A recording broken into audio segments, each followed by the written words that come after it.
Welcome to This Explainer. Today, we're diving into something that literally everyone talks about online. Dividend stocks. You know the pitch, right? Passive income, mailbox money, getting paid while you sleep. Sounds amazing. But we're going to look past the glossy marketing today and pit human psychology against cold, hard math. Honestly, by the end of this, you might completely rethink how you're building long-term wealth. Let's get right into it.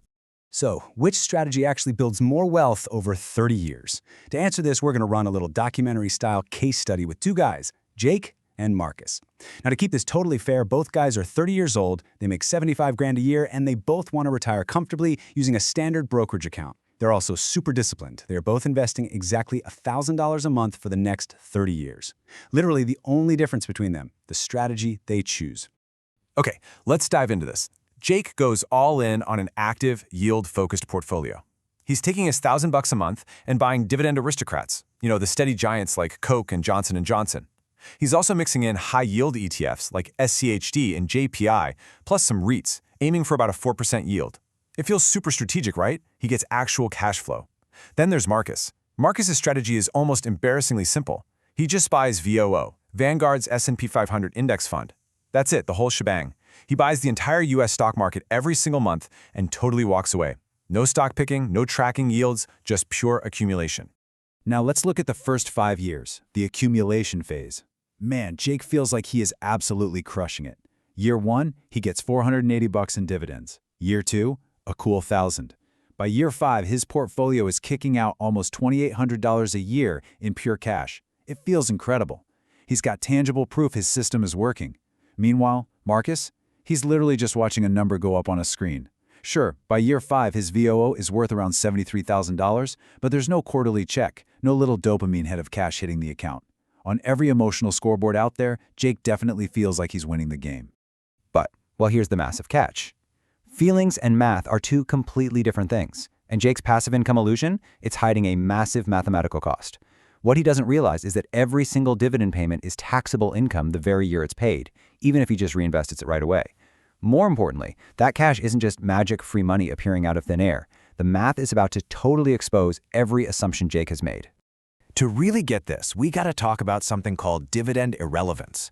It's a theory proven way back in 1961 by economists Miller and Modigliani. Basically, they proved that when a company pays a dividend, its share price drops by the exact amount of that dividend on the ex-dividend date. So, if you own a stock trading at $100 and it pays a $2 dividend, the next morning that stock opens at $98. You didn't gain $2 free. You just moved $2 from the stock's value into your cash pile. It's really just a forced, taxable, partial sale of your own asset. So the crucial point is Jake's portfolio is bleeding from 3 tiny silent leaks that are destroying his wealth compounding over time.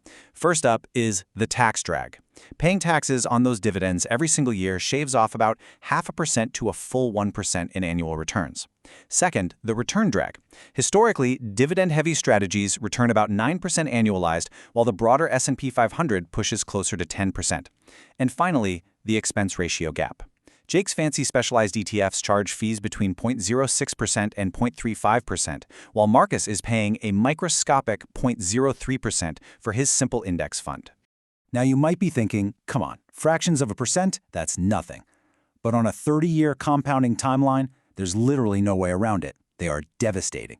That seemingly tiny 1% tax drag alone, yeah, just the tax drag, cost Jake roughly $300,000 in lost wealth over his lifetime. Let that sink in. Not 30 grand, $300,000 of compounding growth just gone. Poof, because the IRS took a tiny little nibble out of his compounding engine every single year. Now, to be completely fair, both strategies have real drawbacks. Let's look objectively here. Dividend investing definitely carries the risk of yield chasing. I mean, think about AT&T or GE. They notoriously slashed their dividends and totally wiped out investor capital. Plus, dividend portfolios naturally underweight the tech sector, which, as we know, has driven massive market returns lately. But hey, index funds aren't perfect either. Marcus gets absolutely zero income stream to calm his nerves during a crash, which is a real behavioral risk. And those broad indexes, they're surprisingly concentrated.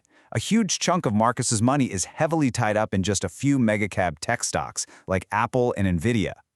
Let's move ahead and see how this builds over the decades. The mathematical divergence is slow, but man, it is ruthless. By year 10, Jake's got $185,000, but Marcus has pulled ahead to $205,000. Fast forward to year 15, Marcus is at $380,000, while Jake is at $325,000. By year 20, the gap absolutely explodes. Marcus hits $620,000, and Jake, he's trailing at $510,000. And you know what the craziest part is? Jake has absolutely no idea he's losing. Why? Because his dividend checks have ballooned to $13,000 a year. He looks at his portfolio, compares it to last year's version of his own portfolio, and thinks he's a massive success, completely blind to the opportunity cost. And here we are, the climactic culmination of their 30-year journey. At age 60, both guys are ready to retire.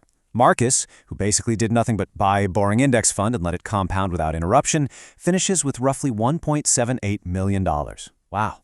Jake, on the other hand, who spent 30 years actively managing, tracking yields, and paying taxes on his so-called passive income, finishes with about $1.41 million.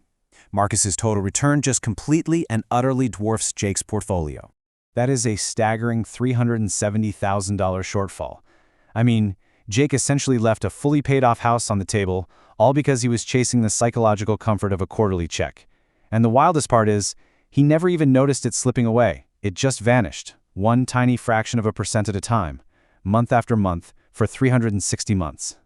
And this brilliantly illustrates exactly where a huge chunk of that money went. Over those 30 years, Jake was literally forced to pay roughly $48,000 in cumulative taxes to the federal government on his dividends. Marcus, he paid about $3,000. Why? Because his index fund didn't actively trade and generated barely any taxable distributions. That right there is a $45,000 swing in pure capital handed straight to the IRS, money that Marcus kept safely tucked inside his own compounding engine.